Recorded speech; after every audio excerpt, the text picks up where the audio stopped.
You're now listening to N21FM, a Pokemon podcast. I am Glenn, your host, joined today in the studio by our good friend and current, I guess, what do we say, part-time, or at least supplemental host for sure.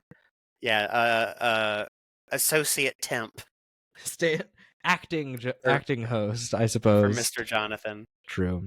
You're doing great. I'm glad to have you here. I'm Thank you. really I'm glad to grateful be that here. you're able to hang out with us in Johnny's absence. It's greatly appreciated because it's I've done one episode of this show by myself. It was episode 2, and it was one of the worst things I've ever put out. So I'm relieved to have someone to speak to. For sure. It's always more fun to like bounce it off of somebody else. Like just like get a dialogue going instead of just like solo yapping, you know. Yeah, for sure. Awesome. Are you doing well today, this week? I'm doing great. This week was good. I'm starting college on Monday again. Ooh, what are you studying? Education. I only have 1 year left, so I'm going back and finishing finally. Oh, that'll be sweet. So I'm going part-time starting on Monday. Should be done by next December, fingers crossed. Yeah. Other than that, just hanging out. Went to a wedding last weekend and just been sitting at home. We watched Fall of the House of Usher on Netflix. That show's so good. It's so good. bananas. Perfect for the spooky season if people are like into the Halloween stuff. It's we might rewatch very that. Fun. Yeah, super good. For those of you who are unaware, and this isn't like even a spoiler, it's very on the nose. They're on the nose about it for sure. The Fall of the House of Usher is a series of, they're not an anthology exactly. They're like loosely related stories.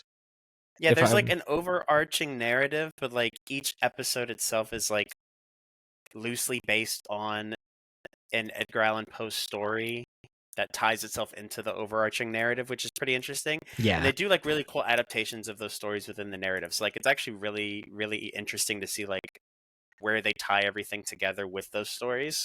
And the show is pretty much everything as a reference. Like all the names, the places, like even backstories of characters are references to characters in different Edgar Allan Poe stories. So like if you're a Poe head, it's the show for you. It's really great.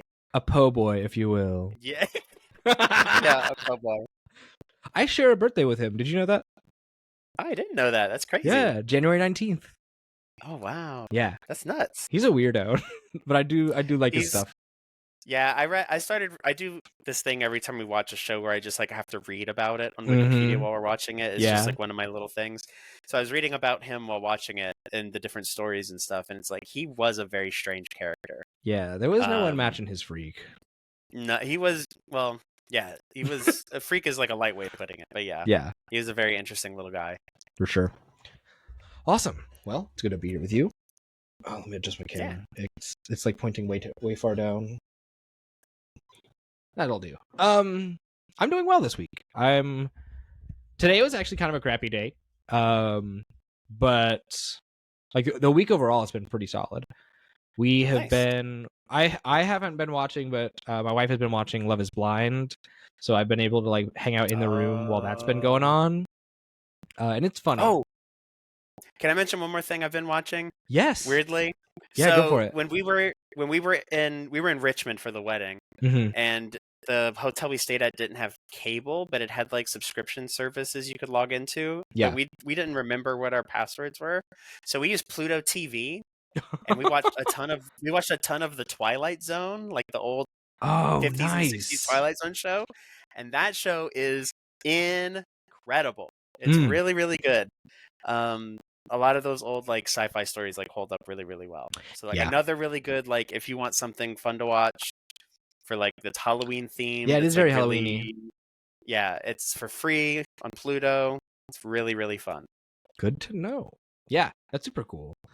I think I haven't watched a lot of things. We're in the middle of a lot of shows right now.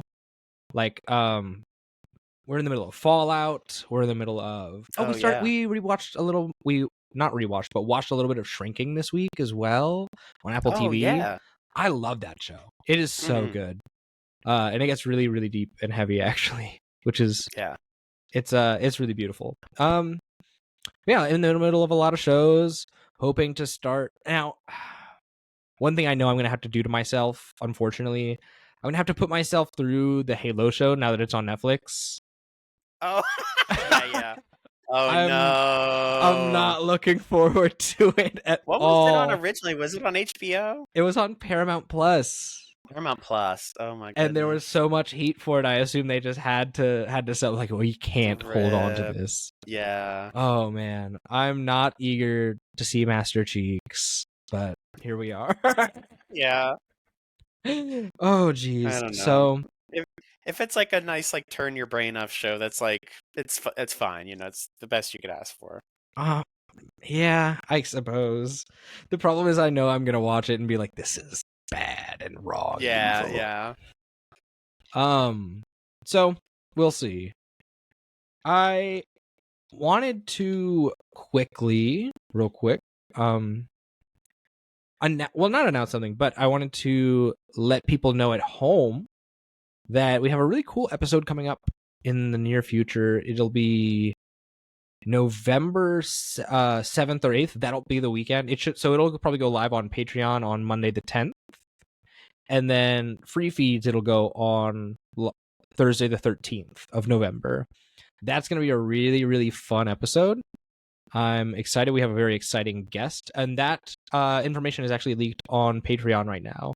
So if you're interested in that and all the other wonderful perks there, you should check us out. Patreon.com/terminalcreative. $1 a month gets you early access to every episode and access to our bonus show, N21 Plus. This week, I think at least me, maybe Zach, you might be able to join. It'll depend on timing, I'm pretty sure. James might. Yeah. But we're working that out. But this week, we're going to look at, or I'm going to at least really closely look at and rank all of the megas, and not just the new ones that we'll talk about here in a second, but like every mega evolution ever. I'm gonna put a tier list together, and hopefully that'll be a lot of fun. It'll be cool to just have a tier list to do, especially because there's some cool ones. Yeah, very much. Yeah, I think that is everything. Oh, of course, like the next tier of Patreon is the $5 tier. It's the audience participation one, and that's where we leaked the name for the big guest coming on. Also in Discord and most other places that I was able to be public about it. But there's a possibility you don't see that, so who knows?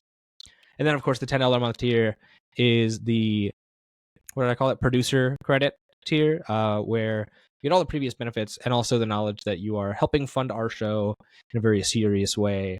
And your name will be read at the end of the show once we populate that list. So without further ado, we've got some really cool topics to get into, some news, and then we'll get into what we're playing and another little bit of Q&A from the audience.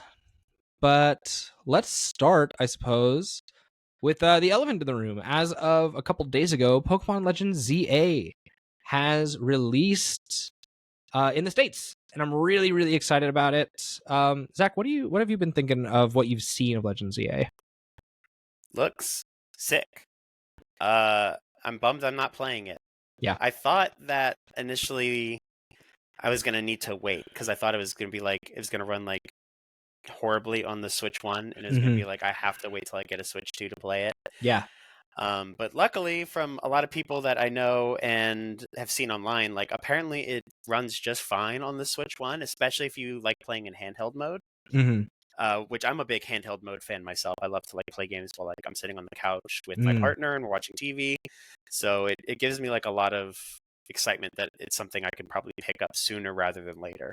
Yeah. But it looks great. Like the environments look cool. The character designs look awesome. I love the Legends format where it's like a different time period than the games we played prior. Yeah. And like slightly different mechanics, and the fact that it takes place all in Lumino City, which was already like this big area that you got to see in X and Y and have it more fleshed out now that it's in a big 3D engine and stuff. Just seems really interesting. And the mega designs I think are really neat too so far. So yeah, really looking forward to picking it up in the near future. Yeah, I think I'm right there with you. I think I'm probably going to see about getting this maybe at least by Christmas. I think that'll be cool. Yeah. I'd like to I'd really like to pick it up sooner rather than later because like it looks really good. as far as like Game Freak games are concerned. It is Mm-hmm. a smaller studio, so it is, I mean, a 3-year dev cycle for these games, 6 years at most, maybe, if they're running like side by side games. A 3-year dev cycle, putting out games that are able to run 60 on any platform, given how like historically bad Nintendo hardware has been. Like, it's exciting to be able to play that stuff. People forget that like all these banger video games that are coming out are having like 7-year dev cycles. Yeah, and And it's neat that like knowing how the Pokemon Company has like been really churning them out, whether it's like via Game Freak or Dina or whatever side studios they're having to put out these games, is yeah, like trying to maintain like the once a year thing. We're kind of breaking from that lately, where it's like it's been what 2 or 3 years since Arceus came out, and it'll be like yeah, a little bit longer still until Gen 10. So it's like we're having this longer than typical release cycle. That's pretty cool, you know. It's hmm nice to know they're taking their time a little bit more, and like hopefully, whenever I get around to playing the game, or like hopefully we'll see in Gen 10 that they're like taking feedback from different things and learning from the processes of like utilizing the hardware a little bit better. But yeah. I'd say so. That'll be definitely something really cool to see. It's nice to see also just a sequel Legends game. I'm glad that they're becoming their own series. I thought for a second that Arceus was yes, going to be the only one, and I never played Arceus, but it's really cool in premise. Like just the idea of that you're getting an old back in time or different time period game, like you were saying. It makes me excited to actually play a Pokemon game because it's the storyline is not like, all right, go get your gym badges, beat the Elite Four, beat the champion. Also, along the way, there's some crooks you should beat up, and they're going to be sometimes morally ambiguous. right, yeah. It was like I thought it was so much fun. I loved Arceus when it came out. I was like fully obsessed with it for like the Mm-hmm. time I was playing it, and it was just so interesting to like interact with this franchise in such, which I guess it's like they have tons of different types of Pokemon games, but like in such like a what felt like a purely in the same realm of an experience as a Pokemon game. Like it wasn't like a different genre altogether or a Yeah, different like type of thing. It still felt like a actual Pokemon game, even if it wasn't a turn-based RPG. I equate Um, it to like and you'll have to hear me out. I equate it to like Dead Ops Arcade in Call of Duty Zombies, where it's like, oh is yeah. it a, it's a very different gameplay loop, but it is another cool way to experience this game.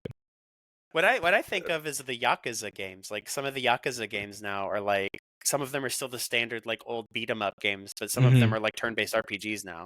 So like Yeah, they're kind of doing the same thing where it's like they're branching their games out in two different directions and they still feel like the same experience, even though they're completely different genres. yeah. Um, which I think is really cool that they're doing and that it's going to keep being a mainstay series, and it lets you re-experience things that you might have like had lore questions about or like Mm. interesting fill-ins and how it plays along in like the story of Pokemon and stuff like that from these different games you played before, Yeah, which I think is like super interesting. yeah. It's always so cool, and also like variants on Pokemon. Like we were already getting with like the Alola region and Galar and stuff like that. We were getting like regional forms, which are always awesome. But then Mhm. like adding another thing, it's like here's another opportunity for your favorite guy to get a new funky form. Yeah, Um, exactly. which is sweet. I like that a lot. Um, there's so many good reasons to have Legends games, so it's nice to have Mhm. them be more than just a one-off thing. Really excited Yeah. about it. I'm stoked for all the megas. I'm going to be getting the DLC probably day and date. Oh yeah, Cause, absolutely. just because I don't foresee a Switch 2 in my future anytime real soon. Yeah. I'm not fronting the money for that. No, I was actually at Walmart today doing grocery shopping, and I passed by the electronics just to see what it costs, and it's like $500, and I'm like, ugh. Oh, ah, I'm gonna have to wait like 2 years for like the holiday sale when it's like yeah. 350 or something like that. But Well, if you know, feedback continues to be bad, it might get a good holiday sale this year. Probably you never not, know. but we can hope. It'll be really cool. Awesome. Yeah.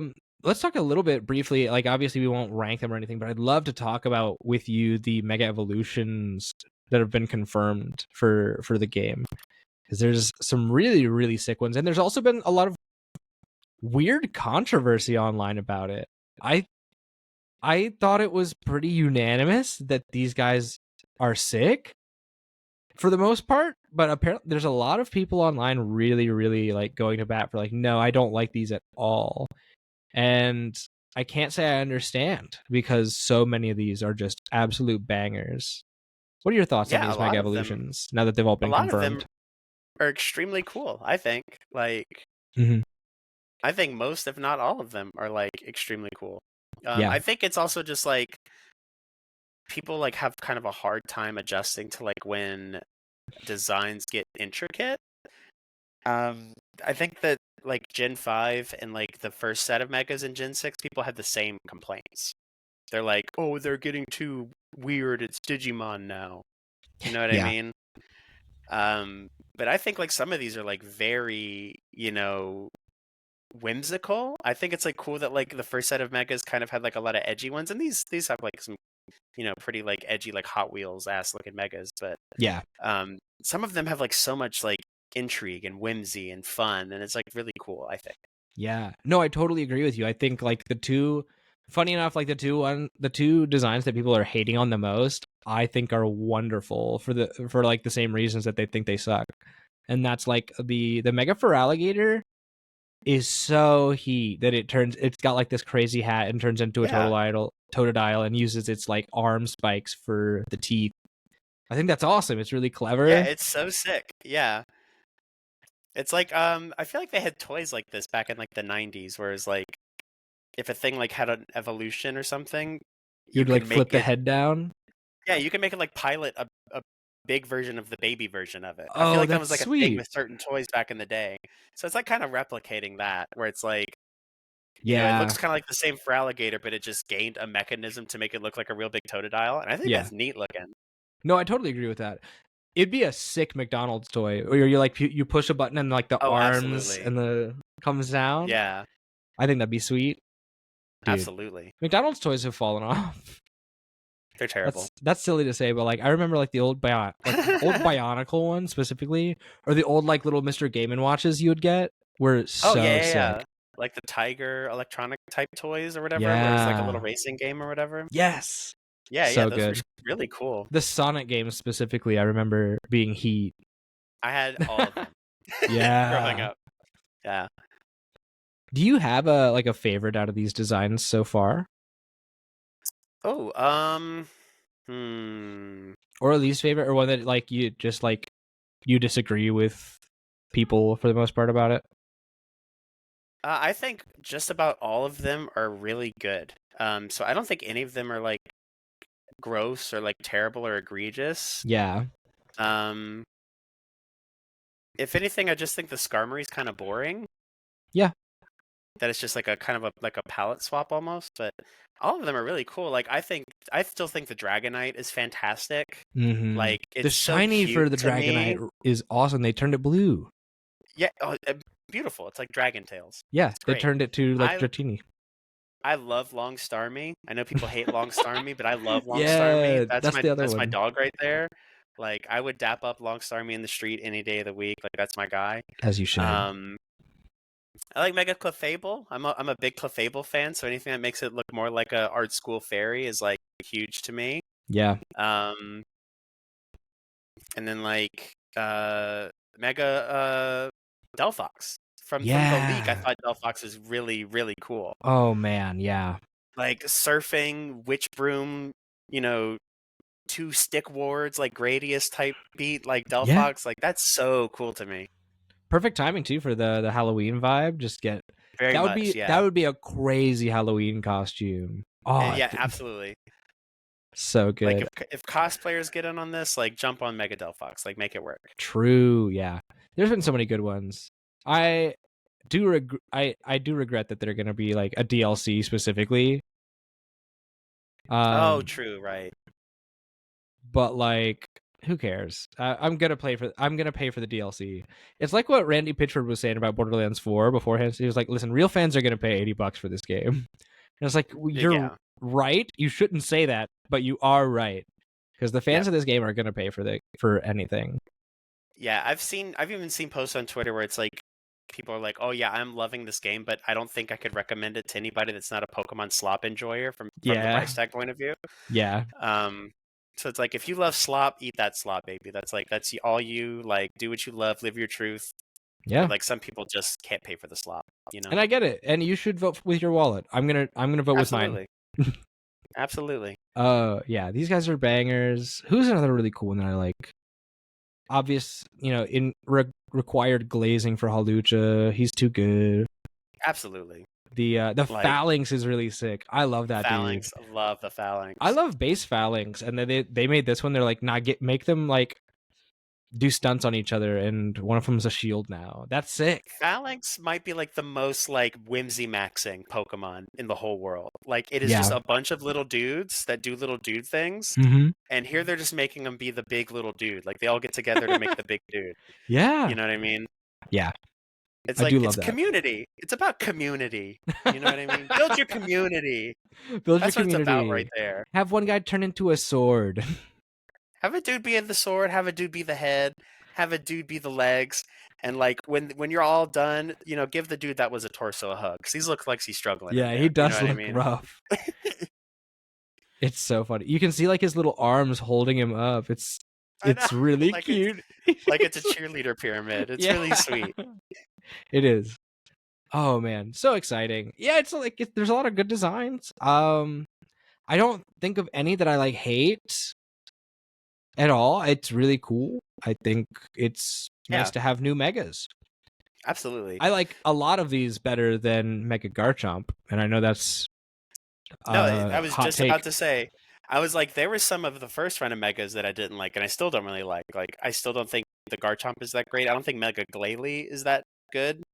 Yeah. But I don't really dislike any of these. I think these are all great.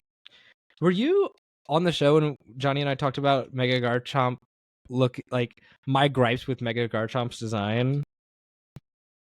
Maybe it might have been a bonus show, but maybe so. I don't remember exactly. But what I wanted to point out, and it's something that I'll tease the bonus episode for the free listeners. One of the biggest things I said is like, what bothers me the most about him is that he has a neck. He has like a neck and a head. It's like a biologically accurate neck. Yeah, it's weird because they just gave him like the head of a guy, so he looks less land sharky, and that's like one of the biggest things that bothers me is like, why does he? He's why do you supposed to be a dude? Why do you have a jaw? Like, you're supposed to be a shark/airplane. You're not supposed to be a dude. Cut it out. You're not supposed to. Why do you have a neck? Take it away. Oh man. All right. Cool. I feel pretty satisfied about this. I don't know a lot about ZA as far as like gameplay goes. It looks great. It looks like a lot of fun. I'm excited to get it. I've heard that the competitive part of it is actually pretty interesting. Like, a lot of people are really interested in like playing like ranked. Like, people are like calling for like, we need like a ranked ladder for online because they're having so much fun with it. Like, a lot of VGC players I follow have been like really into playing it. So it seems like pretty interesting. That's like something that can be a thing, maybe grassroots tournaments around it or something like that. Yeah. But I'm interested in seeing like how the combat works and like how that plays into like PvP stuff. I've heard a lot of it is about like positioning and knowing when to use certain attacks, and also apparently like Earthquake is broken, so like everybody plays an Excadrill or a Garchomp, and like a way to suppress somebody playing an Excadrill in competitive VGC. I know, it's like Gen 5 VGC all over again. It's like, you need your levitators, you need your EQ spammers. Like, everybody needs to keep that into account. Yeah. Oh goodness. Well, yeah, that's interesting. I'm excited to get into it. I love, there's a lot of little things also that this game has that I think are exciting. Like, non-gendered clothing finally is really cool.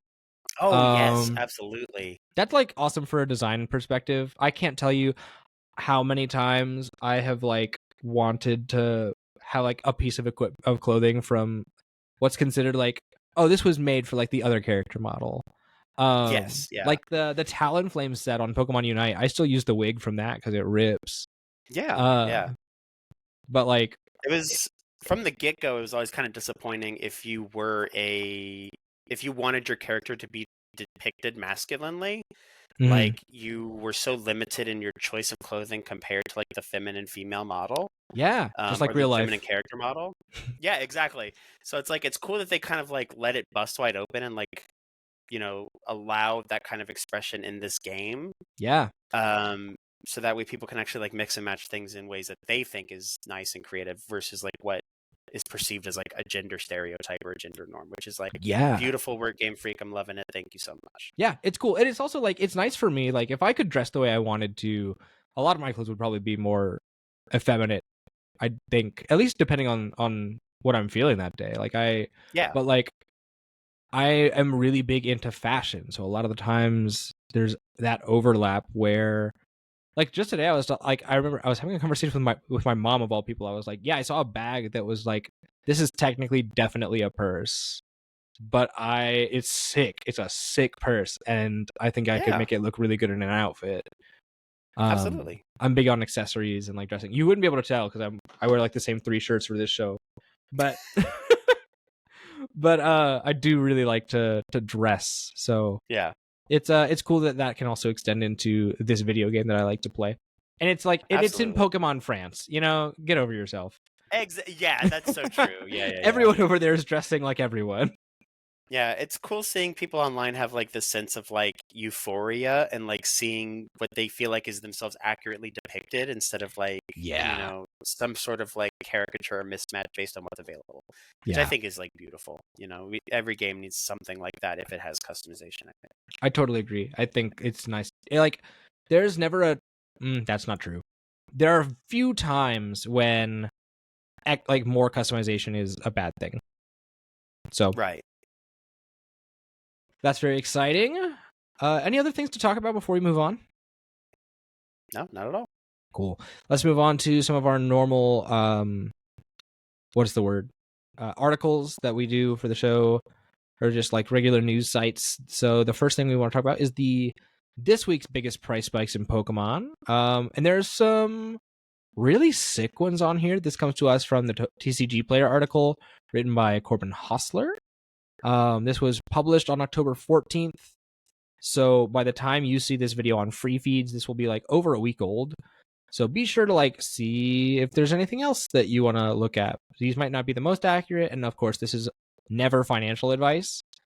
But it's more just like a way for you to be like, oh, this card that I have that I didn't remember having is like, oh, this is kind of valuable now.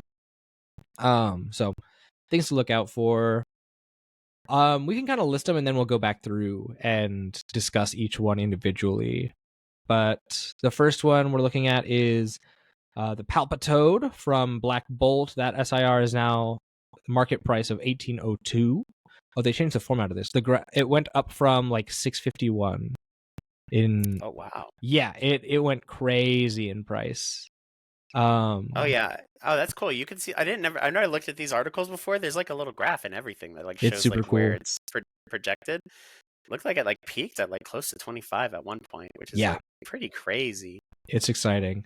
The next is Tynamo from Black Bolt. Black Bolt, actually, the title of this kind of is, or the subtitle is like, Mega Evolution is out, Black Bolt is in, and that is what it seems like. Yeah.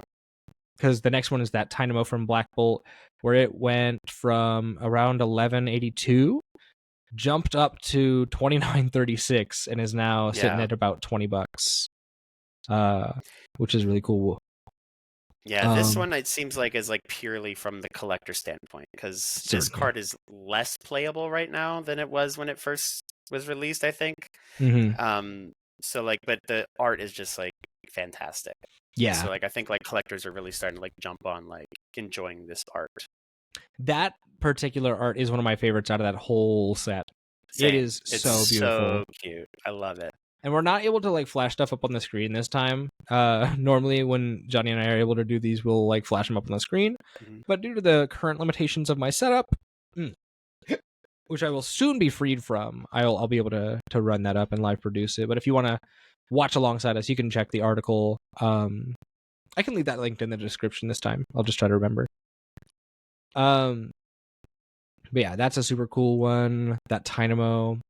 I love that they gave him a free retreat. If he did not have free retreat, he would be bad. Oh, absolutely. Him having free retreat makes him like the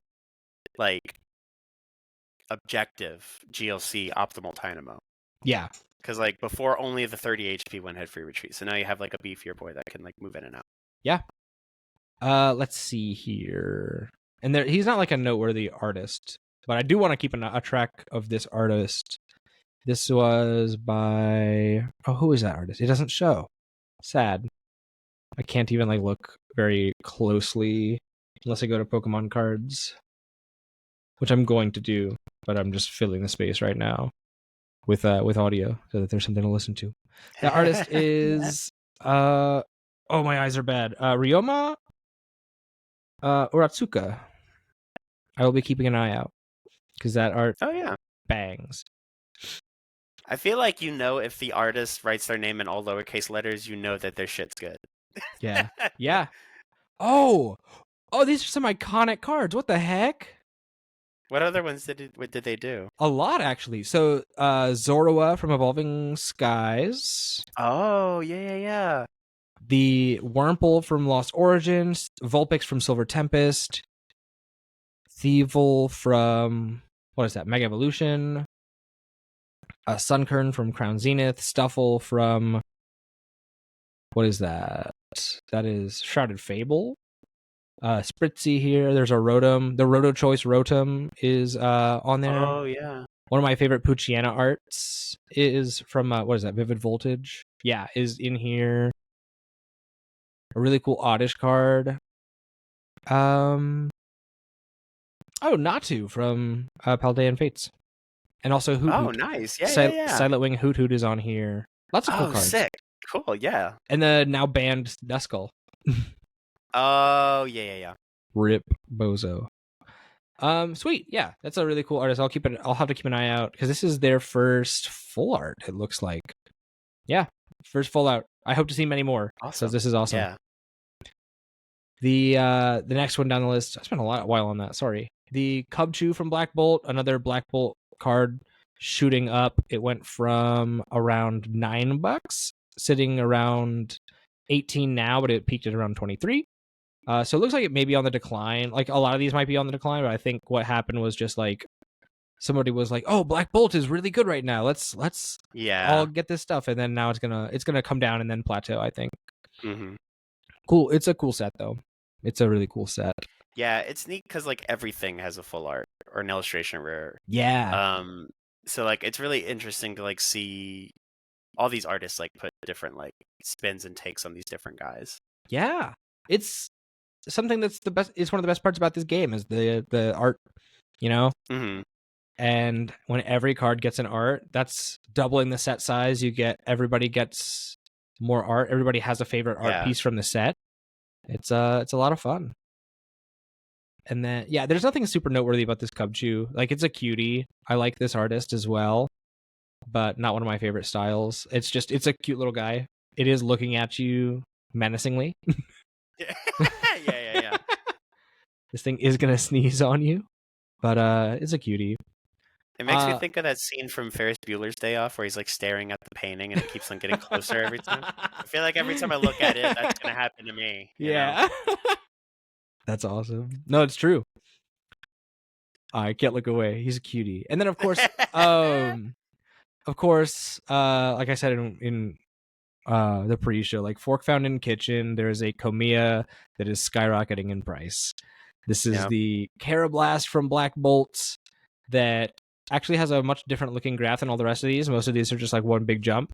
This actually didn't peak, but like got pretty expensive shortly after its initial release, like a month after release or a couple weeks. Because of course it's a Komiya. And then it tapered down a little bit to around 970, 960 and jumped back up to it almost doubled in price. So it's sitting around $20, or it was around $20, but now it's around like 16. Komiya is a great artist. We talked about it. The Sandshrew in Mega Evolution is awesome. Mm-hmm. The Duraludon in Phantasmal Flames is insane. Yeah. Beautiful cards. It's Komiya is so good. Mm-hmm. You have anything to say about this card? It's sick. I feel bad for him though. I look at him, I'm just like, who hurt you? Yeah. Let me heal you, please. It is a bummer. Because he's in the Excelgor deck that I think our friend Brian's been working up. Oh, yeah. Oh, man. And then last on this list... Oh, that's not true. I lied to you. Not the last one on this list, but the second to last on this list is Grievered from Scarlet Violet Base. I feel like I remember seeing this card everywhere. It went up... Oh, wow. It's been kind of steadily climbing over the last several weeks. Yeah. The last 2 weeks. It wasn't like a huge spike all at once. Oh, yeah. It looks like it kind of just like settled at like a certain point, and then it's just like been just little by little shooting up. Yeah. It was around like $10, and now it's around 35. That's bananas. Yeah. Wow. When this set came out, I had like 6 of these. I pulled so many of them, and I did not have anything I wanted to do with them. I think I either sold them to card shops or like traded them away to people that like the art, and it was like $1 then, and now I wish I had held on to them. They're like $30 now. True. Crazy. That's stocked. I wonder if I have one. I remember getting a lot of like arts because I was getting crazy pack prize out at the time for locals. Yeah, exactly. And so I got a lot of guys, but I wonder who's in there. If I had this dude, I'm looking real quick. I don't think I do, but maybe. If that didn't the Sarah Ledge from this, not the Sarah Ledge, the Armor Rouge, like the Fire Up one, go up crazy too? I think I had a bunch of that one at the time too, before like Arc Armor Rouge was a deck or whatever, and people were actually playing it. And I wish I had held on to some of those just so I can like use them in decks, but I ended up selling those too. Yeah, countless cards I wish I had kept to use in decks, but no longer. You never know. There's also a lot of cards I kept that were good in decks at the time that I should have sold when they were good in decks, and now they're not. Yeah, absolutely. Yeah, I do not have anything in that binder. I just had to throw it on the couch. But this is a cool guy. I like him. This artist is cute. I'm gonna have to look that up too, maybe. But I don't know, dog. That's another topical one. Halloween's coming up. Yeah, very much. It's like kind of cute. It has like a storybook aesthetic, which I like. And it's just a little doggy, you know. Yeah. Also, Gengar fans are probably collecting this too. Oh, true. Yeah, because the Gengar plush Gengar in there. The storybook is cute though. This is by Sawsaw or Soso or Sao. There's many pronunciations of SOW. Who knows? But yeah, cute. Lots of cool cards, and then of course this is the one rare occasion. This is actually 2 weeks in a row that this card has been on this list. I'm pretty sure. Oh, really? Ceruledge EX is back on here. Truly crazy how much headway this card is getting. Like all it needed was Lunatone Soul Rock. I know, and this card was really pricey when it first came out, and then it just kind of like mellowed out. It's still like, you know, extremely cool for people who are like into that sort of art style. But now that it's playable, people that are like, you know, full art gamers need it again. Yeah, so, and you're running 3 of them. So exactly. Get ready to drop. Shooting all the way back up. Oh god. Ugh. It was sitting at 90 and now it's at 130 almost. That is crazy work. Oh, which, wow. If it continues to climb, it still hasn't like gotten back to its old peak. I think its old peak was around like $250. Yeah, like 240, 250. But still, like if you want to play all full arts and you want to build the Ceruledge deck, you gotta, you know, you better hurry. Bust out like 400 about real quick. You know what I mean? Yeah, you're gonna have to go band for band with your opponent to the card stall.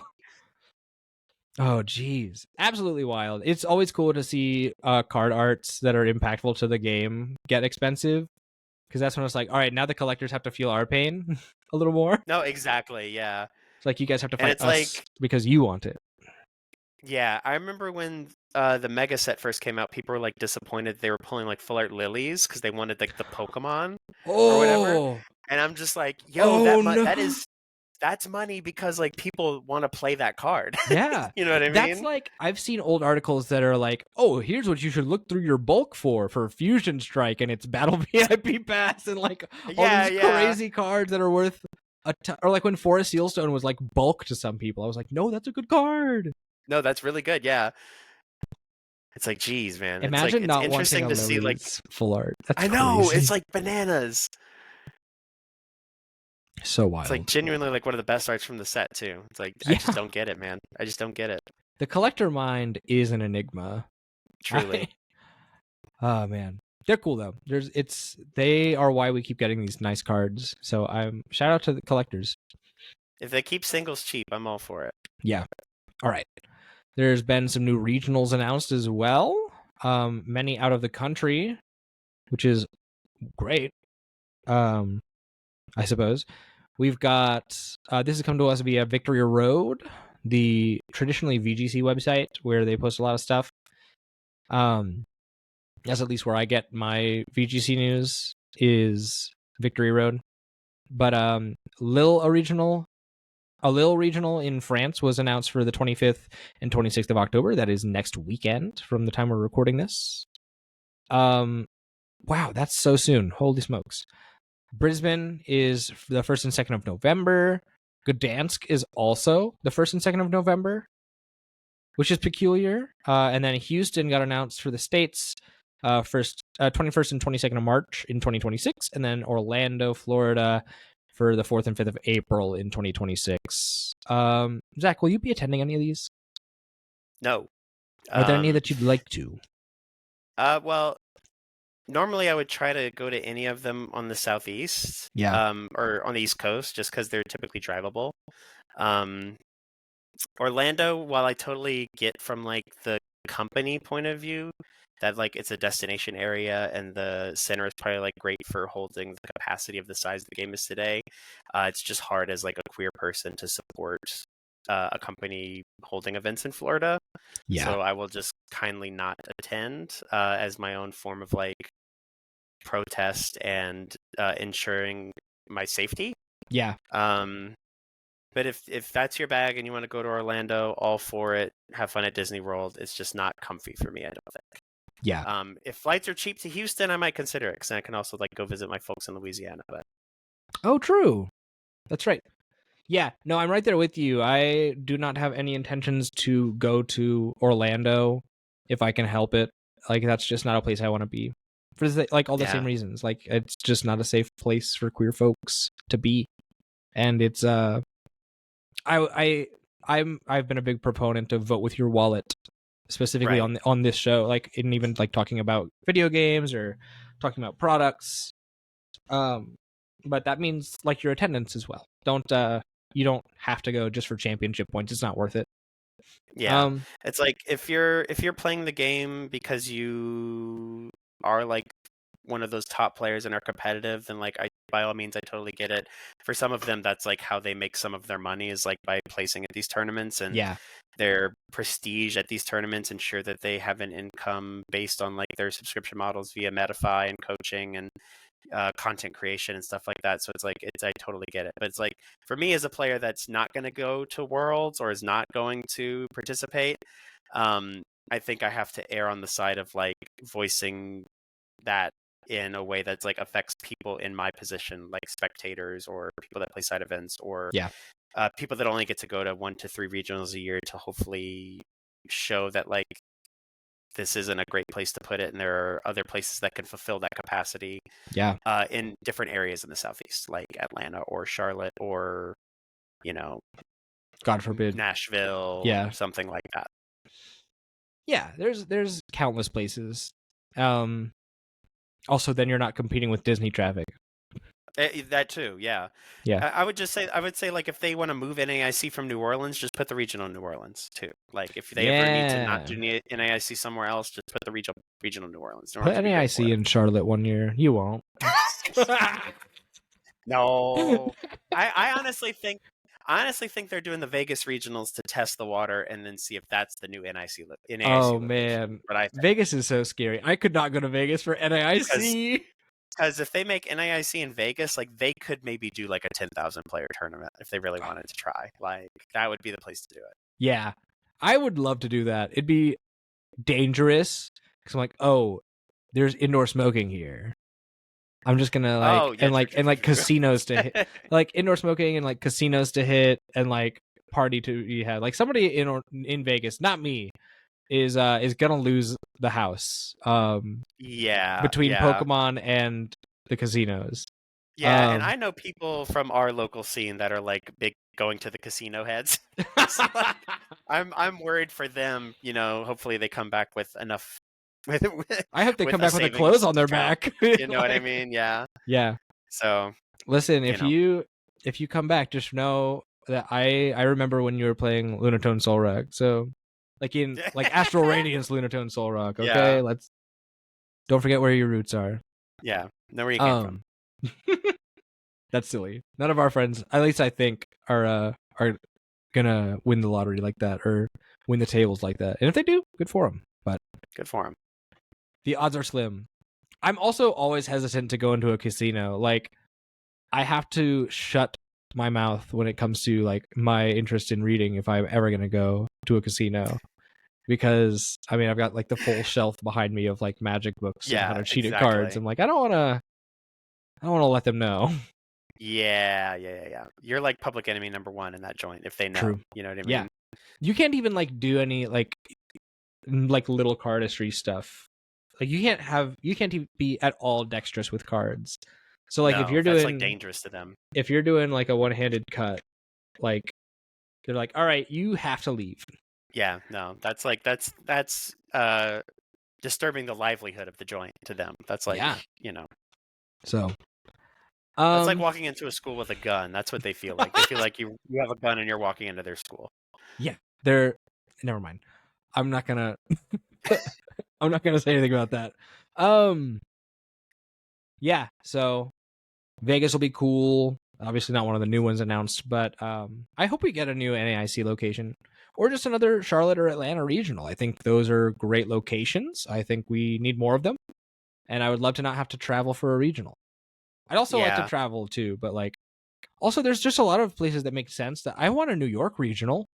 Like what is stopping us from doing other really cool and wonderful places? Yeah, I think I'm wondering, like, with the game getting to the size it is, if they're trying to be more rotational with locations, like that makes sense. Last year they had Baltimore and this year they did Pittsburgh for like the upper East Coast. They did like Louisville last year, but they're doing somewhere else like Indianapolis or something like that this year. Maybe that's like, like in the middle of the Midwest. I don't know if people would consider Louisville the Midwest. Probably not, but it's like close enough to Indiana, I suppose. They're doing Seattle instead of Portland. So maybe they're just trying to like be a little more rotational with their locations. Houston get more people in the game. And then maybe if things, pan out well in these like large destination locations, they can kind of expand to do more of them. Yeah. Like they did a regional in LA last year, I think, right? So like maybe they did a Compton expand. one. Yeah. So maybe they can expand to do, maybe now that like Worlds was in Anaheim, maybe they don't want to jump back to LA, but I mean they're doing San Francisco. Right. So maybe they just don't want to like bother California too much anymore. That's why they're doing Vegas, but like maybe they could do New York or they could do Chicago or, Bro, Chicago regional would be so sick. Yeah. So like maybe they could just do these like larger cities in the areas that, would be beneficial. But it's who knows? There might be other logistical problems that we just don't know about, like where the convention center is located, how is that affected by the traffic in those cities and stuff like that. So certainly, and all that jazz. So, like the parking situation around the building, because I mean, I couldn't imagine some cities. Yeah, lots of cool regionals. Do you have a dream regional while we're on this topic? Like my dream regional was New Orleans, and now it's NAIC, so like it's even better. Okay, nice. Yeah, that's a good one. Otherwise, I think Nashville would be fun. They did Worlds in Nashville one year. I think Nashville would be a cool regional location. Nashville would be sick. I think there's more places in Canada that would hold a good regional other than Toronto or Vancouver. Yeah, like never Blackpool. I think a regional. No, I think one in like maybe Montreal would be nice. Ooh, or Edmonton or something like that, like a different like larger Canadian city.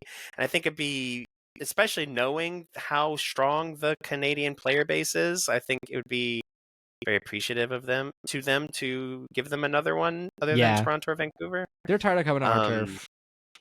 Then I get it. Yeah, they deserve one more, I think.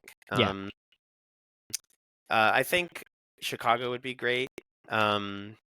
I think it'd be cool to go back to Salt Lake City too, but that might be like a more difficult, isolated location for people. Yeah. No traffic. And I think that's true. And I think if you're going to keep going to Texas, I think like Dallas is the end game. Yeah. I think you really want to end up in Dallas over Houston or San Antonio. For sure. I could see I'd be really down for a Raleigh regional. I think Raleigh regional would be sick. A Raleigh one would be pretty cool. Because that's where like I learned the Halo World Championship is every year. And Halo is still a really popular game. Yeah, dude. I was in Charlotte this year. Like I didn't even know. No way. It was That's so cool. I saw like competitive players I follow on Twitter that were like, hey, somebody bring a Zin to this table at the WCS. Insane. That's in Charlotte. Cool. Yeah. They're like, anybody in Charlotte got a Zin, I can bomb. Yeah, it'd be cool. I think Yu-Gi-Oh does YCSs in Raleigh all the time. So like it's probably, feasible as long as they can like, if it makes sense for the company and they can hold it. I don't know how accessible the airport in Raleigh is compared to Charlotte, but if it's like similar or comparable, it'd be nice. I think it's outgrown this area, but I think a regional in Richmond, Virginia would be great. Like I love Richmond as a city, and it's like very quaint and very cool. Like it's a very cool city to be in, even if it's small. But I just don't know if they have the capacity for that sort of thing anymore. Yeah, that is a concern. For sure. Oh yeah, we barely even touched on the Lille, Brisbane, and Gdansk. I don't know. It's cool. Poland representation is cool. I think Lille's the first tournament with Mega Legal since they got it 2 weeks later than we did. Okay. That would make sense. So that's going to be neat. We're going to see what the European players are playing. And then like Brisbane and Gdansk being on the same weekend is like TPCI trying to like condense their tournament schedule. Like they've been putting Australian and Latin American events on the same weekend or on some of the same weekends as North American or European events. Yeah, which has been terrible because there's no stream coverage. Exactly, which is a shame because there's going to be no stream or anything like that, which a stream in Belo Horizonte would have been insane because we could have seen like the old GOAT versus the new GOAT in Brazil like face off in the finals would have been awesome. Yeah. And then like the Australian player base is also like, even though it's like smaller than other areas, is also insanely strong. Like it would be great to see stream games of like, Natalie Miller and Tim Franklin and all those people down there in Australia like do their thing. Down under. Yeah. I miss OCIC as well. Having only a couple ICs every year feels terrible. Not that I was going to any, but I like OCIC is one of my it might have been in Brisbane regionals. Was the top 8 was all Polk Intel. That's like my favorite. That's still such an iconic regional for me. I think about it so often. I think that was the same season where there was like I think it was Perth or something where it's like it was 2 rogue decks in the finals. It was like Flaffy Box versus Intel Zard. Oh yeah. Or no, it was Flaffy Box versus Frostmoth. It was like a Frostmoth Inteleon deck. Yes. Yeah, the water box. Yeah. That was what a good deck. I will always shout out Poland regionals also. That's my heritage. Those are my people. Love Poland. Love you guys. Love to see Australia stuff too. The French are fun. Casters and people at TPCI post how it's pronounced so people will stop messing it up. Please. I need to. I'll have to DM Juancho. Yeah, I'll let him know. Like, please. Everybody needs to show these people how these areas are pronounced because I'm so tired of people going like, "Is it Gdansk? Is it Dance? Is it Gdansk?" Like, just let them know what it is so they can say it. Like, Gdansk is devious. Yeah, that's evil actually. And even I don't know exactly how the pronunciation is. I don't either. Tell me what it is. I don't know. I'm gonna Google it real quick actually, because I think you do pronounce the G if I remember right, but I might be completely wrong about that actually. Let's see. Oh, it's Gdansk. Wait, whoa. Hold on a second. I am so confused by this. So I am seeing is Gdansk. Ooh, okay. But hold on. Some sauce on it. Okay. I'm about that. But my confusion becomes that the Gdansk is one syllable. Oh, okay. So maybe it's one of those things where like the languages, like the language has like syllables that don't exist in other languages or something like that, Yeah, maybe. or like vocal enunciations that don't exist. So like maybe the Oh, Anglican wait, I pronunciation just had is it. just Gdansk. It's Gdańsk. Gdansk. Gdańsk. Wow. You're sprinkling something on it. Yeah, Gdansk. Gdańsk. I like that. Okay, cool. Saucy. Wow. Any Polish people in the comments, confirm or not? I would love it if that's the case, but if not, I want to respect you. Let me know. Any other Polish people, because this one is useless. I also don't drink as most Polish folks, so whatever, it's okay. I don't drink as most Cajun folks either. It's all good. All right, let's move into what else do we have on here on the dock? Oh, Phantasmal Forces, or not Phantasmal Forces. That was a different thing entirely. Phantasmal Flames pre-releases got announced, which is exciting. This comes to us via PokeBeach. And I need to open that hyperlink back up for myself because I closed it out. Let's see. But some cool ones in here. Saraledge, a card that's really popping off right now. Or at least like... Oh, wait, this is gross. Hold on. This just goes into single price Saraledge. Like, this is like Saraledge EX now is even more broken because they have this guy. Yeah, so Saraledge now has a... Well, it's kind of iffy, because it's the thing that's tough about it is that Saraledge is playing mostly fighting energy and less like fire energy. Yeah. Because they want to do the rock stuff. So it's actually kind of difficult to use this guy in the normal Saraledge deck. What's actually big for the Saraledge deck coming in this set, which is unrelated to the pre-releases, is the Moltres that hits an EX for 130. Oh. But I think it's like 60 base, so you can still like Jamming Tower KO a Crustle with it or something like that. Or is Crustle 150? I might be completely tripping on that. I don't remember. How interesting, though. But there's lots of cool fire stuff in the set in general. I think the Saraledge can be just a single prize deck. Yeah, I can see that too. With like, if you could figure out a way to make the engine work, like between like vessels and superior energy retrieval and the fire breather, I think there's a way that this could just be like a quad Saraledge single prize deck. Yeah, I could totally agree with that. Cool guy. And what he does is Infernal Slash is 220. Discard 4 basic fire from your hand. If you can't, the attack does nothing. For one. For so one fire. If you can stick an energy on this guy and you can get 4 in your hand, you can just like kill a basic EX. Yeah, that's non-mega. Like it's pretty sick. And I'm holding out. I don't know if it's going to be good or not. I'm holding out a lot of hope because like what the standard format has been missing for a long time is like a good single prize deck, and I'm hoping this can bring a good single prize deck into the mix. Yeah, there's not any single prizers, and that is a bummer. No. We haven't had a good all single prize deck since Ancient Box, and calling that good is pretty debatable. Yeah, that's it's not good. Not very good. Yeah. I'm trying to find this artist because I want to talk about this next one. Oh, never mind. That's not in the pre-releases at all. The next one is the Zacian that I think is going to be really broken, and you were talking to me about it. This is a 130 HP Zacian with Limit Break, where if your opponent has 3 or fewer prizes remaining, it does 50 plus 90, which is really, really strong insanely strong. So you could like get a setup guy, let them kill your dude, and then your Zacian can just like sweep the rest of the game. Yeah. And the Psychic Wonder patch is in this set too, so if the kit comes with it, or if you just pull some, you can just set this guy up in one turn, probably. Mm-hmm. Yeah. Because you just use the stadium.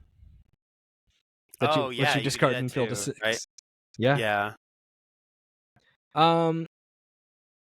Yeah, very good in GLC, very good in pre-release. Mm-hmm. The next one is this funny Flagon. They're bringing back Walls of Text, and I love it. With the Sandy Flapping ability, or once during your turn when you play this Pokemon from your hand to evolve one of your Pokemon, you may use this ability. You may also use this ability if this Pokemon is in the active spot and is knocked out by damage from an attack of your opponent's Pokemon. And then the effect of the attack, you discard the top 2 cards of your opponent's deck. Yeah, this is like a Yu-Gi-Oh card almost with the way it reads. But at least really the attack doesn't do anything. It's just like read the ability. You're going to do 130 if you attack. Just chill on it. Yeah. This could be cool in pre-releases too, because like it's like such a slow-paced format, and it's only 40 cards that like you could probably whittle them pretty low if you get enough of these guys, recycled and re-evolving.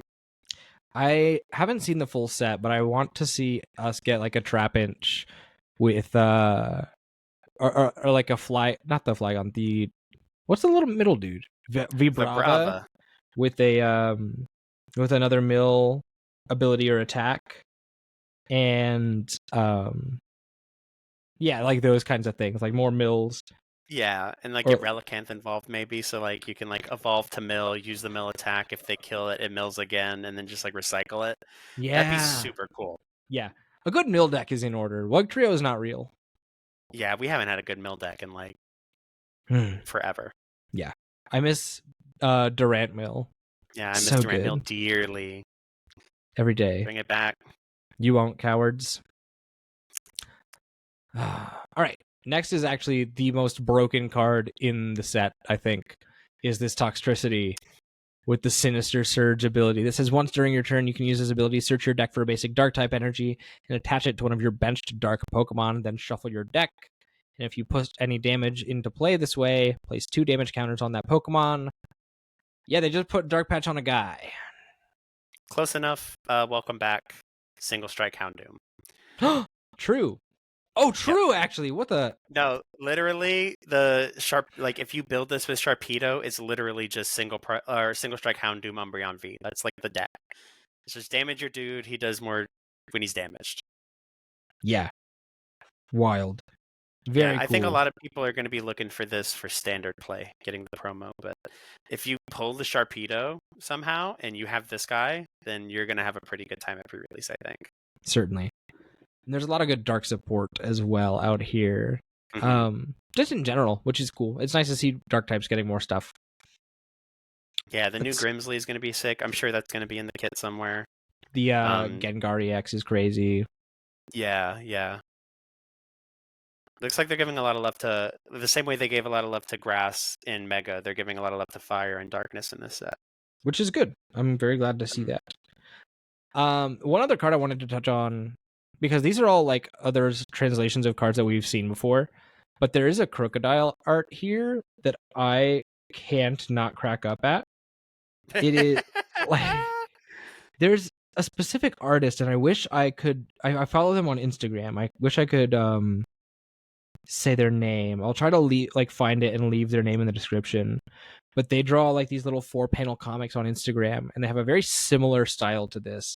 And there is one of the like running gags in their comics is they have a crocodile striking pretty much this pose, but it's like, oh my god, like freaking out type pose. It looks more scared, and it looks so eerily similar to this. It was astonishing. It's so funny. Is it like a Pokemon comic? Yeah, it's a Pokemon comic artist. Is it the one with like the Fuecoco and the Totodile and stuff doing antics? It's like all the crocodile I think Pokemon so, yeah. Yeah, I know which one you're talking about. Do you know the artist I'm talking about? I don't know their name, no. But I do know the exact comic you're talking about. Yeah. What a funny guy. But yeah, that's a really cool one that I like to look at. These pre-releases are cool, though. This dude looks like he just won Fortnite. Like he looks his victory royale. Yeah, he looks like he's popping off at his victory royale real quick. True, as he should. Oh man, I'm checking one last time in my following list while we're here because I would love to try to find it, but I might not be able to. It's a bummer. But yeah, so it's so funny. I love those comics. There was one where there was like a Giratina. Just any comic with Giratina being like normalized and not the devil always cracks me up. Yeah, Giratina is just like a regular guy. Yeah. All right. Yeah, I don't see it on the following list. I don't want to spend any more time on the air for it. Yeah. Which one of these are you picking for pre-release? I mean, I want the Ceruledge just because I want to try to build the deck. Ideally, like any of them are pretty good. Like Flygon, just have in the back pocket in case it's good in a control deck, but I really don't think it would be, but just in case. Yeah. Toxtricity is like the one I think a lot of people are going to go for because I think they're going to want to try to build it for standard. GLC heads will probably want Zacian. Zacian is just like really good in GLC. I think Toxtricity is also really good in GLC. Oh, true. Yeah, GLC heads might want the Toxtricity too. Yeah. The Sarah too. Sarah is also pretty good in GLC if you can build around it. Like, there's lots of ways to get energy in your hand. Yeah. In fire decks now, so true. It could be usable. Wow, so many bangers. I love this game sometimes. Excellent pre-release promos. I think that's kind of good for that. Unless you have anything else to say about it. No, that's cool. Just about it. Like, good cards, good arts. Yeah. Pre-release will be a fun time. Always is. I think I'm staffing a pre-release, like a Sunday, which I don't normally do at Buzz. But I'm stoked about it. It is it's November 9th. It'll be nice. I just did their cup yesterday and you were there and it was crazy. It was a little bit of a fiasco. They're a fun store to work with usually, but sometimes things get a little odd. So yeah, as they do. Hoping things can, much like in the high level competitive world of Pokemon, things can get worked out kind of soon. Let's move on to what we're playing, because that's kind of about what I've been having the most fun with lately. But I want to hear from you about what decks or otherwise games you've been playing this week. Okay, decks. I haven't really played a lot in the last month or so. If I play the odd game on live, which I've maybe played 4 games in the last month. Yeah. I played Ceruledge, which I found to be pretty fun. I usually play Thinky decks too much. I was big into Lost Box and Terra Box and stuff like that. That's very, or Dragapult, that are very intricate. Yeah. It was fun to play a deck that I could just shut my brain off and just go Unga Bunga, and if I didn't have it, hey, that's fine. And sometimes you just don't have it. This is like when you were playing Zard for a while. Kind of, but Zard is much more intricate than this, especially with True, Duststorm. yeah. But this is, I felt like I was playing Arceus again. You know what I mean? It's just you just do your thing, and if it works, it works. If it doesn't, that's fine. Yeah. Other than that, it just when we played the Cup yesterday, I played Eevee Box. I played a really weird build where I cut all the psychic stuff out and played 2 Darks, an Umbreon, and a Monkey Dory. Not because I was scared of Gardevoir, because I think Gardevoir still beats the deck even with Umbreon and Monkey Dory. But just because it gives you a little more agency in Grimmsnarl, which is seeing a resurgence, and then Umbreon's my favorite Pokemon. So anyway, I can make it work. I can make it work. Which came in handy a couple times. A Confusion Flip against a Ceruledge in round 2 saved me. Nice.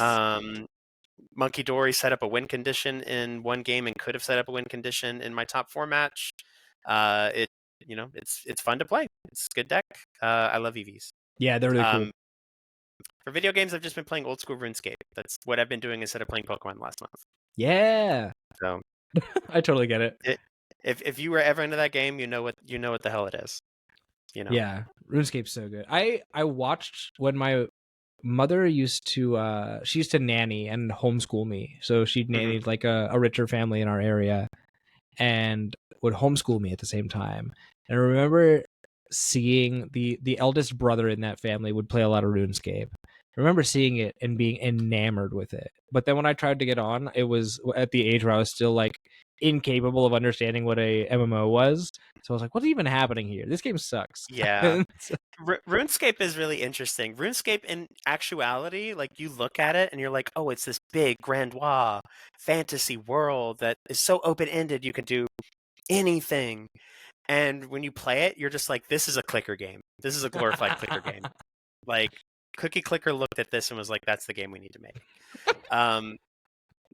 But it is such this large, open-ended, social game. What kind of made it click for me recently is not thinking of it as an MMO and think of it more like a life sim or a management sim. It feels more kind of like that, where essentially what you're doing is you're giving yourself milestones and tasks that go according to what you want to do in the game, and then you feel the satisfaction of completing those tasks. So whether it's if you like doing quests, you can just do quests. If you really like fishing, you can just do a lot of fishing. If you really if you want a cool player-owned house, you can get a player-owned house and you can build your construction skill and you can deck it out with all sorts of cool stuff. If you really like having a lot of money, you can figure out ways to make a lot of money. And so it's it's whatever you want it to be. And if you think about it less like an RPG and more like that, it kind of like opens the game up in a different way. It's like kind of enjoyable to do on a micro scale. So like I'm not going to play it forever or whatever and try to get like 99 in all my stats or whatever, because that takes like forever. But it's like as long as I have like these small little carrots to chase, it's a fun thing to play on my phone when I'm watching TV. Nice. Which is nice. Very cool. I wanted to try RuneScape for a long time, but again, never got into it. I might have to. Every now and then I get like a YouTube rabbit hole, and I think I'll have to say about making one of those the RuneScape deep lore. I hear, wasn't there like a huge like economy crash in that game at some point? There were several. Okay. I've actually been now that I've been playing again, been watching like lots of history videos, because I played it a ton when I was a kid and probably stopped playing around the time a lot of people stopped playing, which is around like 2007-ish when I was in middle school. Yeah. And then I played briefly in like 2016 with some friends and then fell off of it in about a month. And this is the first time playing since then, almost like 9 years later. So like a lot of like what happened in the game I missed. I just wasn't connected with the game to know about. So it's been cool like checking that out on YouTube videos. There's lots of like cool like historians that have channels that post videos about it. Nice. I love historians on YouTube. I'm trying to become one. Yeah. They're super fun. Mm-hmm. For me, I have been also like yourself not playing a lot of Pokemon lately. I have played maybe 4 games of Pokemon this week, if that. And I've been playing Kangaskhan Fortress. It is it's silly goofy. It's a fun time to do. Being able to like forest and then Forretress jump scare is crazy. It's so sick. It's so sick. That's a lot of fun. Like it's such a niche tool to have at your disposal. But you only need to do it once. Like so you just need the one stadium, which is just hilarious. So like you can just hold the pieces until you need them, and then you blow it up, go get your guys, put energy all over the place, and then you just ace a roll a loop.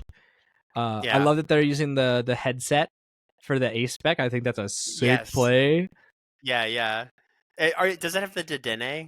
The one that like is like old. I've seen builds of it play the Dedenne, so that way at certain points you can just like remove everything but Dedenne and just Dedenne loop the headset. So that's like you Acerola headset the Acerola back, Dedenne the headset, and then you have your whole combo again for the next turn, and you just you're invincible pretty much. That is awesome. Wow. I might have to look into that build. That sounds crazy. Yeah, it's pretty cool. Anything that has like an infinite loop like that is like fun, and we haven't had one of those in the game in a while either. Love that. I love an infinite loop in this game. They're very rare, which is nice. Yeah. I've also been playing Borderlands 4 still. I think I'm at the point where I want to stop playing Amon because he's not fun to play. Yeah. He is like I got my bias confirmed by playing him, because I don't play tanky characters or like the big like barbarian types or anything like that. That's never my guy. I'm always like either like a summoner character or a mage player. They're my favorites to do. So like I really wanted to play the Siren when this came out, but I was like, no, let me put myself out of my comfort zone. And then when I do, like Amon is like the worst one on release. So it's like, well, I should have just gone with my gut. Yeah. But like for a second I was trying to build like a melee build on him, but it turned out to just not be worth it. Now it tears up some bosses, this melee build, but it's just like it's not. I'm good. I think I've had my fill, so I'm gonna go do something else. But I'm excited to play back through it on other characters. I'm excited to there's like a Halloween event coming out for it. And then I'll probably jump into some Halo 3 as soon as I'm able to. I think I also did a little bit of like Slay the Spire stuff recently.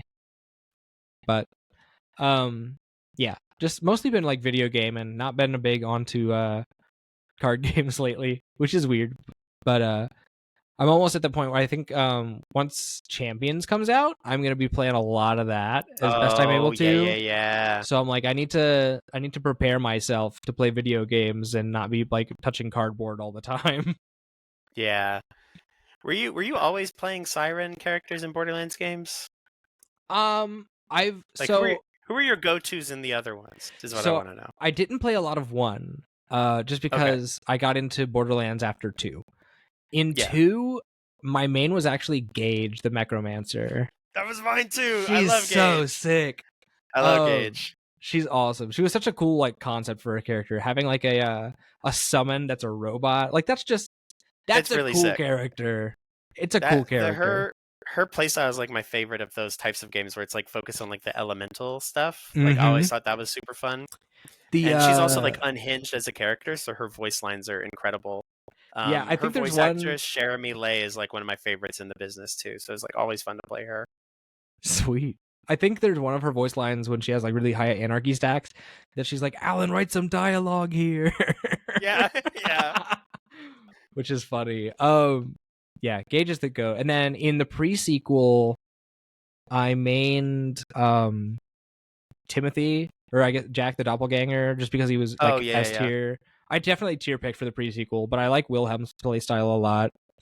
I played the sheriff lady. What was her name? Nisha. She's really good. I played her. Yeah. She's super strong in that game. And then for 3, I played Flack because he's the pet guy. Oh, okay. If I ever replay 3, that's who I'm going to play. I played Amara. Nice.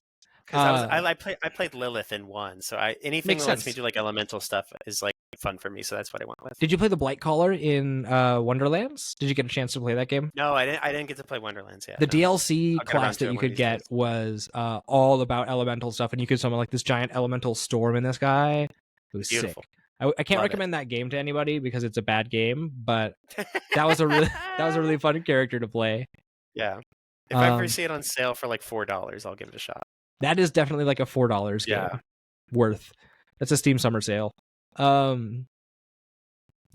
I've been playing. I'm in my video game grind set, so yeah. Well, in like last episode, I told Johnny like I picked up some Xbox 360 games for the collection. I picked up like Halo. What did you get? They're still right here by my desk. They're Halo 3 and 4 and Borderlands 2. Oh, sick. So are you building like a 360 collection? I'm building it back up. In 2019, my house got robbed, and the guy stole all of my games. He stole my controllers. He stole my controller charging dock. He stole my hard drive, but he left the Xbox. Weird. The only thing I have left from that time period is my my disc copy of Destiny 2. And I was like, I'm good, dude.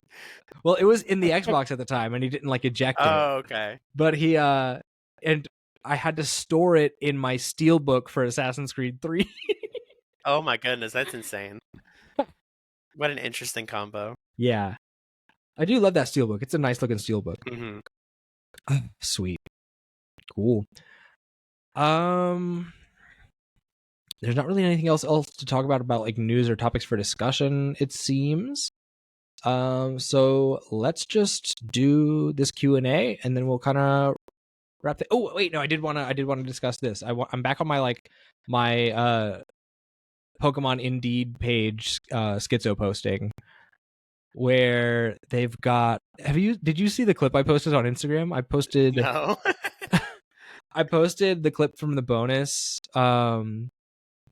where we're talking about towards like pile Kangaskhan Absol deck. And then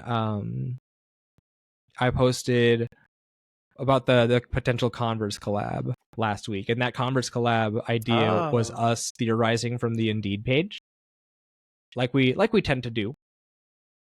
And because one of them was like someone specifically for like doing like some collaboration stuff. I forget exactly which one it was that we were talking about, but it was something indicative that like maybe for the 30th anniversary we might be getting like a I see, like a Converse collab again, which would be sick. But yeah, I know they just did a 100 Thieves collab that just came out like very recently. Yeah, but looking now at job postings on Indeed for Pokemon, they've got a couple of interesting ones coming that just got posted. This one actually came out 16 hours ago. There's a global logistics director position that's going to be hybrid in Bellevue, Washington. There is a localization editor for Latin American Spanish. It's a 12-month fixed term contract. That's 4 days ago. A capital accountant, very easy to understand with the way their money's been handled lately. I think the gaming gen deal was a terrible acquisition or hiring or contract in any way. So good to see them getting their accounts in order. There's a licensing associate. That's the one we were talking about. But this one's in London. London hybrid. So maybe there's like an English designer that we'll hear about. Yeah. Some kind of collab there. That'd be sweet. A digital designer, which is cool. This is a great opportunity if you're an artist or any kind of like digital designer, just to get your foot in the door. I wonder if this says anything specific about what you would do, or like if it's like for games or like merchandise or static and animated digital graphics for digital marketing channels. Okay, so yeah, it would be like for like promotional pieces in the website and stuff like that. Yep. Let's see. There's a business operations associate and art approval. You got to be bilingual, Japanese and English, and a project coordinator. This is interesting. Lots more art stuff. Corporate strategy manager. Yeah, this makes sense that they're getting some corporate strategy stuff in here. A senior corporate communications program manager. Wow. Lots of financial and project management stuff happening right now. Which is to be expected from a company who's like at the point where they need to kind of like steer the ship back to where we need to be. Or even if it's just like an expansion thing, like the game is getting so big that they need more hands to like operate it. Yeah, certainly. Do you have any thoughts on any of these? Do you have any theories that could be a result of these? I know we didn't cover this in the doc, so I apologize. Oh, you're good. Anything about corporate stuff is super interesting to me because I don't know anything about that. Like, yeah. I have never tasted corporate life even closely. Like, I'm a teacher, and before that I did explicitly blue collar work. So I know nothing about corporate stuff, but my partner is a content strategist and she works for a marketing agency and she knows about corporate stuff and talks about corporate stuff. And every time she talks, I'm just like, interesting. Yeah. Okay. A senior one. Oh, okay. Ooh. Yeah. How's that different? Oh, okay. Cool. And it's like, it's so weird. Like, it's like very hierarchical, but also like lateral. And it's like, I don't understand it. It's different for everywhere too. It's so peculiar. But like, yeah, like big corporate things need so many different little pieces, I guess, to work. And it's like there's super a lot of, interesting. I think the word is like bureaucracy. Kind of, yeah. Like for sure, especially if you're working in like art or content or like anything marketing related, because like it has to go through like so many different approval processes and like edits and communication chains, and like you have to like meet on all sorts of different like topics, and it's like it seems like so like you have to go through every piece of the process to even like get anything done. It's like super weird and interesting. Yeah, corporate world is crazy to me too. I'm still doing blue collar stuff, so yeah. And like before this, it was food service. So hopefully, I can either break into the corporate world or just have some kind of experience talking to people who do live there. Yeah, because it's a wild world. It's a wild world, and I'm always curious to know about it. It's part of why I like do the snooping on the Indeed page. It's because it's just like, I wonder what it's like to work for this company. Yeah, it's like I think about like casters and artists, but I'm like, oh yeah, they do probably have like a global logistics director. No, yeah, they absolutely need like an accountant. Like, you know what I mean? Yeah. Like they're hiring for project managers. That project could be like as mundane as like, you know, like what do we do about this like card we're putting at regionals for like our Pokemon Center website discounts? Yeah. You know what I mean? It could be like something so mundane as that. Or like, how do we redesign the cards that come in TCG packs? Like the little code cards or whatever. Like, yeah, we're gonna make them green. Like, yeah, you know what I mean? Like, it could just be like literally anything. Yeah. Like, what's the new energy spiral pattern? Yeah, you know what I mean? It's like, I don't know. It's like there's so many different things it could be. Yeah. It's really cool. Like even like there's one on Client Engineer, which is exciting because it means they're gonna do something about live. Maybe they have a lot of clients Oh, though. thank God. They have Pokemon Masters EX. They have TCG Oh yeah, Live. They've true. got TCG Pocket. Did they do Um, Cafe? Cafe Remix? Is that a could TPCI be. I think developed it thing? is. I think so.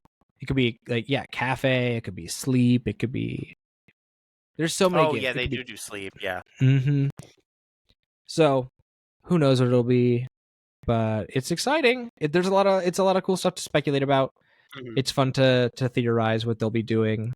Um, makes me hopeful for the future of the company, which is exciting. All right. That's all wrapped up on that. Let's kind of close it out with a question from our audience over at patreon.com/terminalcreative, where for $5 a month, you can also have your questions read on the show and get early access to the list of guests that we'll have on month to month. Like I said, only one guest lined up right now, and if you want to find out who that is and get your question read for them, do so over on Patreon. But for our question today, Cassie Roth wrote in and said, "What has been the most rewarding thing about being a part of the Pokemon community?" Zach, I'll have you go first on this. Ooh. Hmm. It's a loaded one. Yeah, there's like so many things I think that's like rewarding about being part of the community. Um, to me, it's like meeting people that like come from all sorts of different like walks of life. Like you'll meet people who are like parents that are getting into the game because of their kids, or you'll meet people who came from different TCG games, or you'll meet people who are, they're just getting out of high school and they've been doing this for a long time since they were young. And Mm-hmm. it's just like cool meeting people that like have all sorts of different experiences that are different than yours, but you still have like this one thing that you share. And then similarly, I just enjoy like being in the community to like help people. Like I think it's neat whenever like um one thing I don't like about life, and this is like going to be very esoteric and probably dumb and like not even like part of this like No, that's discussion of this fine. podcast, but It's I was reasonable. talking with I was talking with my partner recently where I was like, it sucks that everything feels like it's a transaction. Like Mm. everything in life feels like you expect whenever something is done to you that you have to return the favor or vice versa. Yeah. Or that everything has to like be met with like a gain that has to come with the cost that you're giving. And one thing I feel is like rewarding in the game is like if somebody is new at locals and they don't have a playmat, like helping them get a playmat, or if Yeah. they have never played at a locals before and they need sleeves, like helping them get sleeves, or teaching them how to shuffle, Yeah. or if it's a kid that's brand new to the game and they want to play a deck with their favorite Pokemon in it, like if their favorite Pokemon is Charizard and you have an extra Charizard EX, just like give them the Charizard EX. Like don't ask them what they have for trade, or don't be like, it's a $5 card. I don't know if I can really help you. Like if it would help that kid like have a good experience and help them come back into the game and help them feel like they're part of the community, I think that's like much more valuable than like any sort of gain that you can get out of it financially or monetarily or materialistically. So like that's like been like one of my biggest, most rewarding things about it is just like helping people get into it and keep coming back in ways that are like, positive and impactful and meaningful.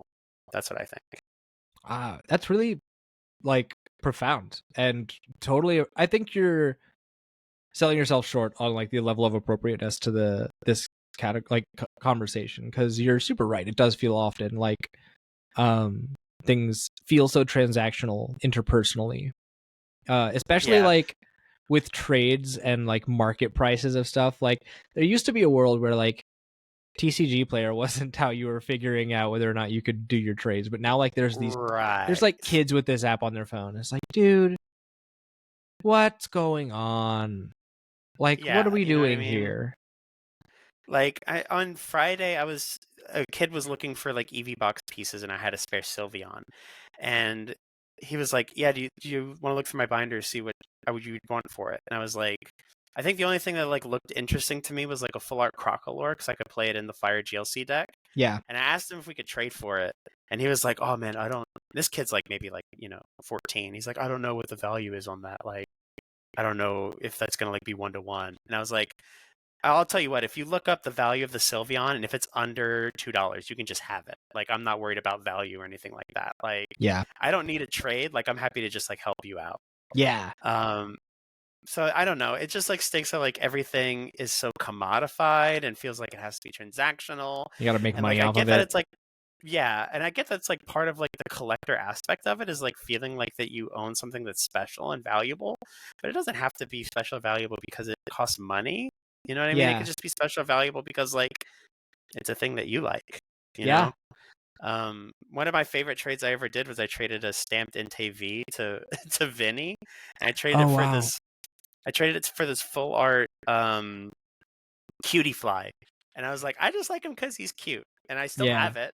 And I think it's nice because it's cute, not because it like costs money and it's good in my Charizard deck or whatever. You know what I mean? Mm-hmm. I just think people should think about that more. And it's like definitely difficult to divorce that right now whenever like one of the biggest hot button issues is like you can't get product in store because people are trying to make money off the game, which is like Yeah. unfortunate. Mm-hmm.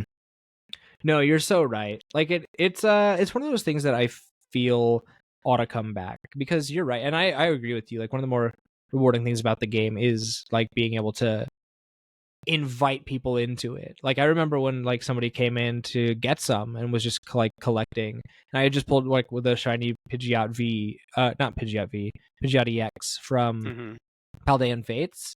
And I was like, oh, I'm never playing this card, because at the time it was just for Charizard. I was like, I'll never use Yeah. this. Yeah. So some guy came in and was like about to get into it. I was like, oh, you can have this.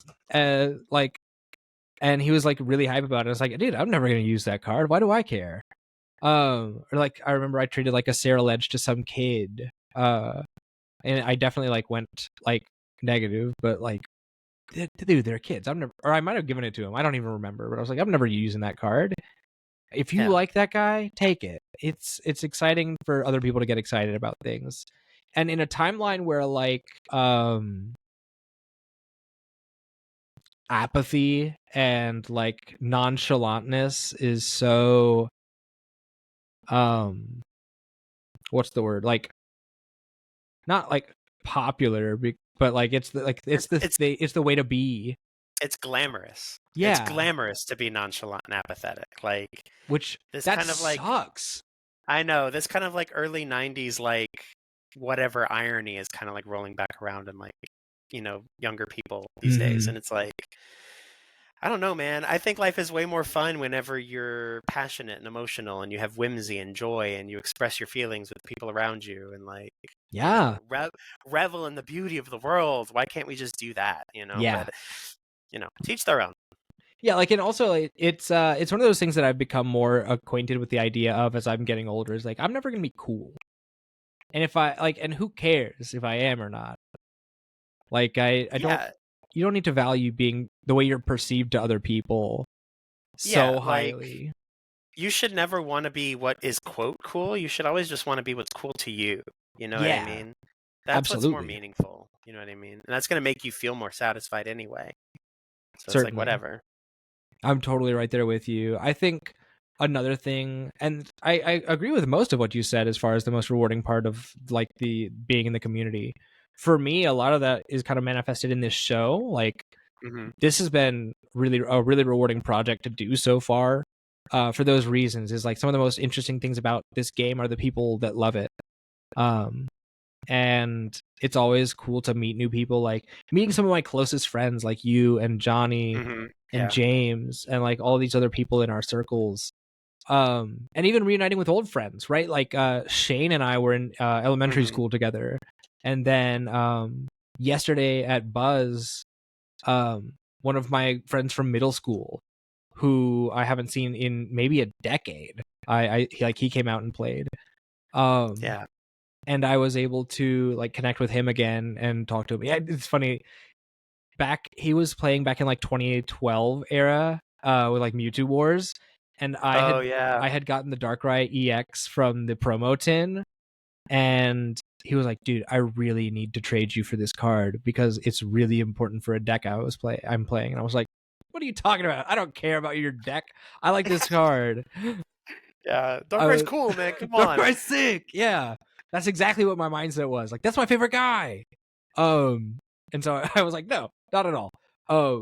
If I had known though at the time, or if I had understood that I would value it so much now, I would definitely have been like, no, you can for sure borrow it. Like, it's a good card. I get it. But like, it's cool. It's so exciting to have like people to talk to share this with, to just like to be excited about something, to revel in the beauty of things. Like, it's cool to be excited about stuff. It's cool to love things. That's like when people have, literally like younger folks in our community, like we'll have a conversation about like tattoos once. I remember a conversation with one person in our circle talking about like, oh, I really want a tattoo of like this thing. It's from this deck I'm playing right now that I really love. But I don't know if I want to get it tattooed on me because, you know, what if I think it's stupid later? And I think that's the lamest reason to not get a tattoo. Like, how beautiful is it to have loved something at some point so much that you wanted to get it put on your body? Yeah. I think that's in itself like, lovely, you know? Even if you're not super into it later, you can at least like look at it and like think about the time you did. And that's like still meaningful and impactful and special. You know what I mean? Like, I think it's like still like a cool thing to do. You're super right. Yeah, that's exactly what I was thinking. Like, just to think of the memories is also another time. Like, like it's beautiful, really. So, get more Pokemon tattoos, people. I think you should. I'm going to. I need to get one. Have fun, smile, laugh, enjoy your life. Except cry whimsy. Sometimes. Yeah, except cry whimsy. Sometimes. Yeah, it's like, cool. Hug your friends. Tell them you love them. Please tell your friends you love them. Story. Yeah. Very good. This has been a good episode. Zach, I appreciate you very much, as always. Thank you for your time. Thank you. Coming on the show, hanging out with me. I think we'll see you again in the coming weeks as well. Maybe not next week, but we'll run the schedule, run the numbers. Yeah. Any plans for the rest of your week, for your work week? We're recording this Sunday night. I'm going to school, so I'm going to be in classes all week, unfortunately. Nice. You got a new? Do you have a little book bag action? A little new bag? No, it's all online, so all my stuff's on the computer. But I'm gonna, like, as soon as I get home from work, I have to like get on the computer and like read syllabuses and like do intro quizzes. And the syllabus. You get to listen to it's in the syllabus type stuff again. Essentially, yeah. That's my whole beat tomorrow. Glorious. Yeah. Wonderful. I have to harass my landlord about getting our washing machine situation taken care of. Did I tell you about this? About the Hollywood stuff going on in my house? No. So I almost thought the washing machine situation was like fixed already at this point. It was like for it's like always something. Yeah. So we sold the old unit. We have a new unit that, shout out to my father-in-law for graciously buying for us while he was in a drunken stupor. But he, took care of us, and we got everything hooked up. Still leaked all over the floor, and so we had a plumber look from the maintenance team, and the drain pipe from the washer dryer hookups does not go to anything. It just dumps the water straight on the floor. Are you serious? This was originally like a what the fuck? It was originally a commercial building and not a residential one. So they're just the Hollywood hookups for the washer and dryer. Oh my god. Oh man. So I gotta harass them about that. And then that is egregious. It is, but I'm also gonna reach back out to maybe seeing about getting some work doing some broadcasting stuff for the college I went to. So nice, cool. I'm really excited about it. It's gonna be a busy week, but I'm stoked about it. And of course, I'll be recording the N21 Plus this week. It'll go live on. If you're watching this on free feeds, it's now live on Patreon. That'll be the schedule.